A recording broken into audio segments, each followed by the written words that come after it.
El cristianismo no es lo que mucha gente querría hacerte creer. Y la razón es muy sencilla. Jesús no es quien mucha gente querría hacerte creer. Una voz que clama en el desierto.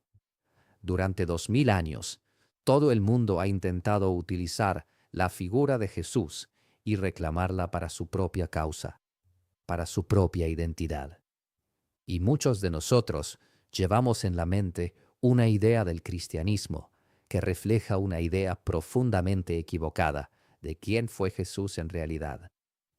Pasando tiempo cada día en las trincheras de las redes sociales, me doy cuenta de que casi siempre hay alguien que me señala con el dedo y me pregunta, ¿pero tú qué clase de cristiano eres? Y si lo investigas, 9 de cada 10 veces esas personas no son cristianas. No han leído genuinamente la Biblia, ni han hecho ningún esfuerzo serio por entender quién es realmente Jesucristo. En cambio, proyectan sobre los demás una idea de Jesús filtrada a través de una serie interminable de prejuicios y concepciones erróneas. El malentendido más extendido es el del Jesús comunista. Lo traté en otro video, pero mucha gente sigue teniendo la vaga sensación de que existe algún tipo de afinidad entre Jesús y el comunismo.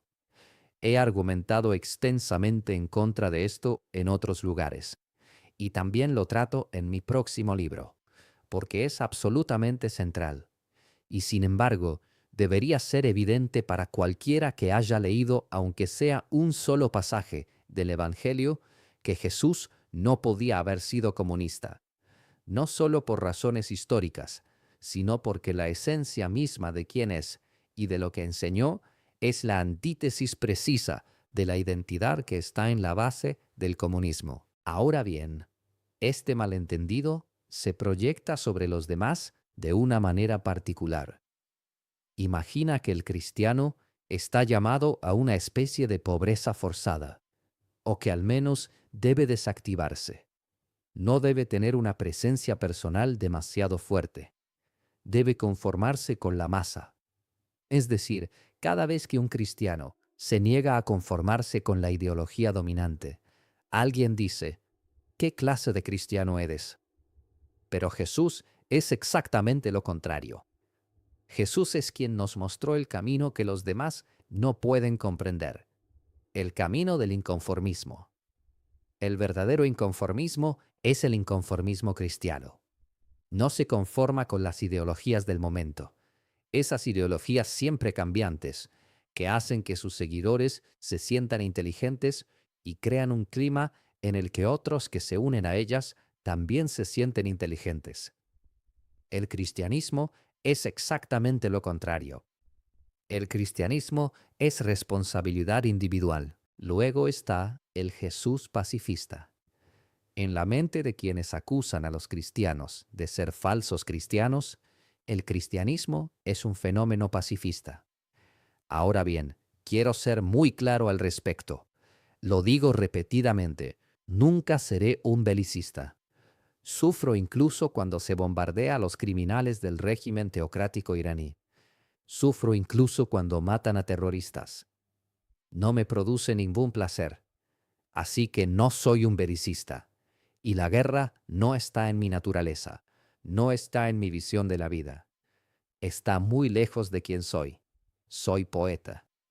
Dicho esto, soy muy consciente de que muchísimas personas tienen una idea pacifista del cristianismo, en el sentido más destructivo de la palabra. El pacifismo como ideología.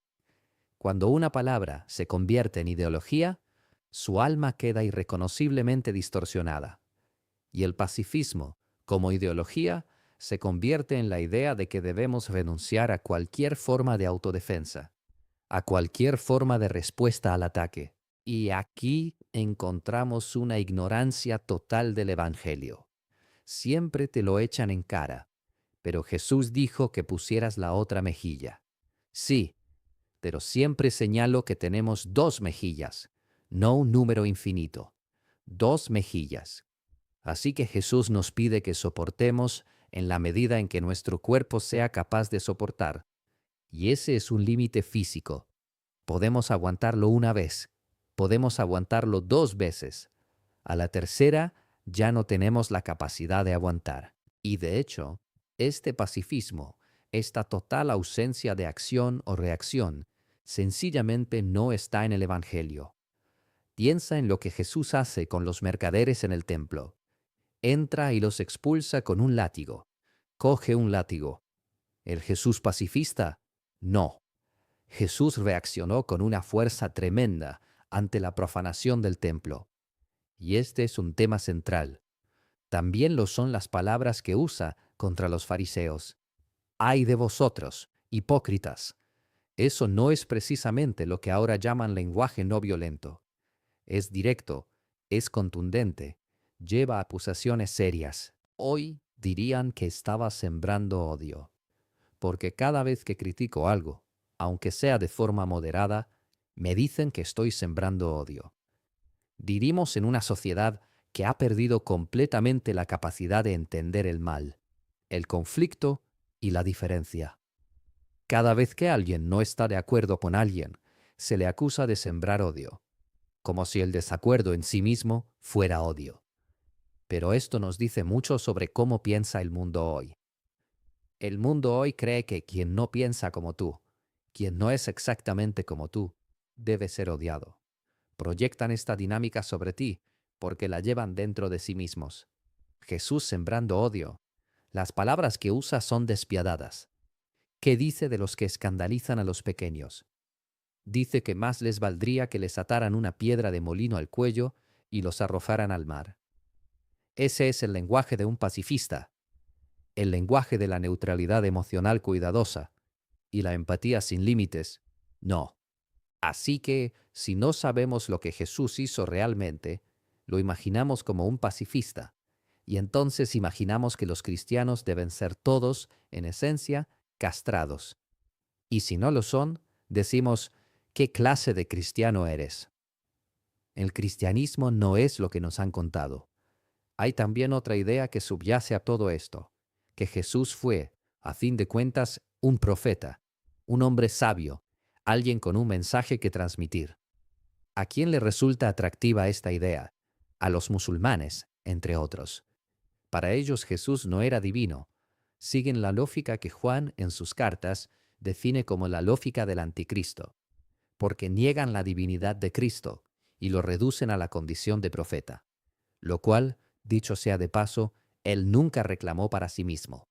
Al contrario, se distinguió claramente de los profetas. Por un lado, está esta fuerza de islamización que pretende reducir a Jesús a un mero profeta, pero encuentra un aliado inesperado, y aquí está lo llamativo, en esa corriente de pensamiento que se llama a sí misma laica, pero que en realidad es atea, que quiere hacer de él un maestro, del mismo modo en que se podría hablar de Lao Tzu, o de Platón, o de algún sabio antiguo. Aquí está la esencia del malentendido. Si reducimos a Jesús a un hombre sabio iluminado, no hemos entendido nada de él. Como mínimo, no hemos entendido lo que dijo de sí mismo. Y para entender lo que dijo de sí mismo, debemos saber lo que realmente dijo y el contexto en que lo dijo. Algo que siempre olvidamos. Jesús era judío. Más precisamente, Jesús es judío y es un judío del período del Segundo Templo. Este es un momento en la historia del pueblo de Israel muy diferente al de hoy, un momento de profundo debate teológico sobre cuestiones fundamentales. En ese momento, por ejemplo, los libros de Enoc eran ampliamente conocidos. Los he tratado en otros videos, especialmente en relación con el diablo. Los libros de Enoc son textos apócrifos que no fueron incluidos en el canon hebreo, ni en casi ningún canon cristiano, excepto en el de la Iglesia etíope. Y por esto le debemos una enorme deuda a los cristianos etíopes. Preservaron la tradición de un libro que Jesús conocía, que Jesús citaba, que San Juan citaba, que San Pablo conocía. El libro de Enoc narra muchas cosas atribuidas al propio Enoc, pero sobre todo narra la caída, la historia que luego llamamos la historia de Lucifer, de los ángeles caídos. Toda esa narrativa proviene de los libros de Enoc. Los libros de Enoc funcionan como una especie de midrash, una profundización y expansión de textos que ahora consideramos canónicos en el Antiguo Testamento. El Génesis y, sobre todo, Daniel. El libro de Daniel merece ser leído en su totalidad, porque contiene cosas extraordinarias, incluso desde un punto de vista puramente literario. Pero el capítulo 7 de Daniel es la clave. Abre la puerta al Jesús real. El capítulo 7 describe una visión que tuvo Daniel. En esta visión hay ya, si no la Trinidad en sí, al menos una visión doble de Dios. Tenemos la figura de un anciano de días, que es lo que luego llamamos Dios Padre, una figura antrófica, representada como un hombre anciano. Y luego hay otra figura humana, la que luego llamamos el Hijo del Hombre, que lleva todos los atributos de lo divino. Viene sobre las nubes, atributo divino, y es una figura escatológica, es decir, una figura que pertenece a los últimos tiempos. Este título, Hijo del Hombre, es uno que debemos entender bien si queremos entender a Jesús, porque Él se proclama Hijo del Hombre. En la Biblia, esta expresión puede significar cosas diversas, pero es en Daniel donde entendemos lo que Jesús quería decir con ella. Quería decir precisamente esto, una figura mesiánica, una figura divina, y se proclamó como tal. Así que, para entenderlo verdaderamente, y hoy solo estoy rozando el tema, debemos entender qué significaba ser judío del período del Segundo Templo, qué significaba creer en el Hijo del Hombre, y al mismo tiempo qué significaba el título de Hijo de Dios.